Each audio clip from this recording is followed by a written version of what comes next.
आखिर कौन है प्रेमानंद महाराज, जिन्होंने विराट कोहली से लेकर बड़े बड़े सेलिब्रिटी को अपना भक्त बनाया हुआ है। कैसे प्रेमानंद महाराज जी साधु बने और उनके पास ऐसी कौन सी दिव्य शक्ति है जिसकी वजह से इतनी बड़ी समस्या होने के बाद भी वे अभी तक जीवित है। क्या प्रेमानंद महाराज जी सही में भगवान श्री कृष्ण के अवतार हैं? इसकी सच्चाई के बारे में जब आपको ये सबूत दिखाएंगे तो आप भी यकीन नहीं कर पाएंगे। तो चलिए जानते हैं प्रेमानंद महाराज जी के बारे में कुछ ऐसी बातें जो बेहद कम लोगों को पता है। प्रेमानंद महाराज जी को आज कौन नहीं जानता। वे इन दिनों सोशल मीडिया पर इतने वायरल हैं कि उनके भजन और सत्संग सुनने के लिए लोग विदेशी से भी भारत आते हैं। केवल आम जनता ही नहीं बल्कि बॉलीवुड से लेकर क्रिकेट जगत के कई बड़े बड़े सेलिब्रिटी भी प्रेमानंद महाराज के भक्त हैं। इतना ही नहीं, जब प्रेमानंद महाराज जी वृंदावन की गलियों में निकलते हैं तो उनके दर्शन पाने के लिए लोगों की भीड़ लग जाती है और उनके दर्शन पाकर लोग अपने आप को धन्य महसूस करते हैं। प्रेमानंद महाराज जी की ख्याति का अंदाजा इसी बात से लगाया जा सकता है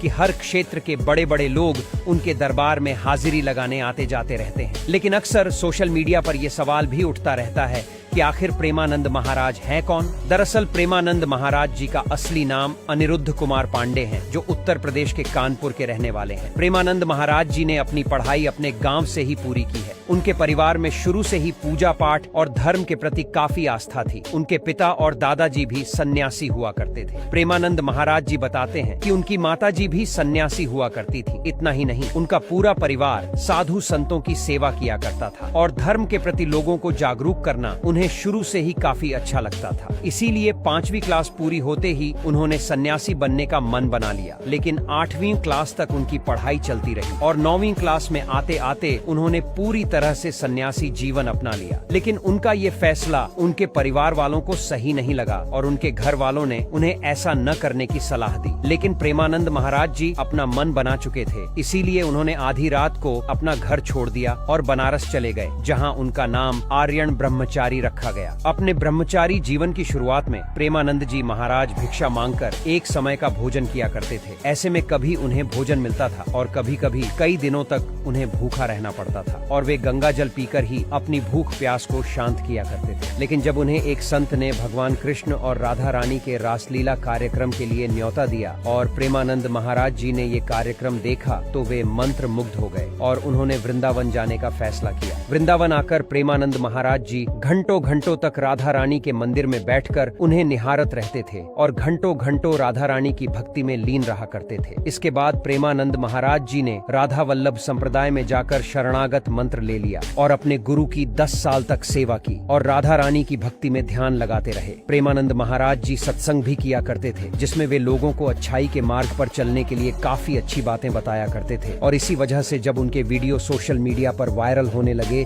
तो केवल भारत ही नहीं बल्कि विदेशों में भी उनके लाखों भक्त बन गए और आज बड़े बड़े सेलिब्रिटी भी प्रेमानंद महाराज के दर्शन के लिए वृंदावन आते हैं। कुछ लोग प्रेमानंद महाराज जी को भगवान कृष्ण का अवतार भी बताते हैं, लेकिन प्रेमानंद महाराज जी का कहना है कि वे तो केवल भगवान कृष्ण और राधा रानी के एक छोटे से भक्त हैं। इससे ज्यादा वे और कुछ भी नहीं है और यदि किसी को भक्ति करनी ही है तो वे उनकी नहीं बल्कि भगवान कृष्ण और राधा जी की भक्ति करें। दोस्तों, प्रेमानंद महाराज जी के सत्संग सुनकर बड़े से बड़े पापी लोग भी अच्छाई के मार्ग पर चलने के लिए तैयार हो जाते हैं। क्या आप भी प्रेमानंद महाराज जी को एक सच्चा संत मानते हैं? तो वीडियो के कमेंट में राधे राधे लिखना बिल्कुल ना भूलें।